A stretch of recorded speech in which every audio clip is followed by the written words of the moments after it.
திருப்பரங்குன்றம் சட்டமன்ற தொகுதியின் அதிமுக வேட்பாளரான ராஜன் செல்லப்பாவுக்கு சோழங்குருணி கிராமத்தில் உற்சாக வரவேற்பு அளிக்கப்பட்டது. பின்னர் அவருக்கு ஆரத்தி எடுத்தும் வழிநெடுக்கிலும் பூத்தூவியும் கிராம மக்கள் வரவேற்றனர். அப்போது பேசிய ராஜன் செல்லப்பா அப்பகுதி மக்களின் நீண்டகால கோரிக்கைகளை நிறைவேற்றுவேன் என்றும் திருப்பரங்குன்றம் தொகுதியின் உட்கட்டமைப்பு வசதிகளை மேம்படுத்துவேன் எனவும் உறுதியளித்தார்.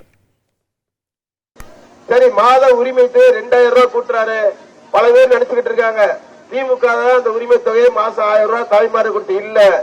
அங்க சட்டமன்றத்துல என்னை போன்ற பெரியவுள்ளானை போன்ற 65 சட்டமன்ற உறுப்பினர்கள் போராடினோம்.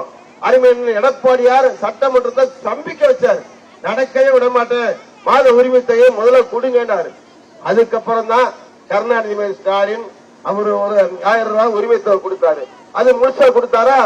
அது 3 வருஷம் கழிச்சு கொடுத்தாரு. எத்தனை மாசம் கழிச்சு? 28 மாசம் கழிச்சு ஜெயிச்சு வந்து கொடுத்தார். அவர் உண்மையிலே இந்த நாட்டை கடன் பண்றதா இல்லையோ, அவரு கடன் விட்டு போயிருக்கார். உங்களுக்கெல்லாம் அருமை தாய்மார்களுக்கெல்லாம் 28 மாச உரிமை தொகையை கடனா நான் கொடுத்தே ஆகணும்.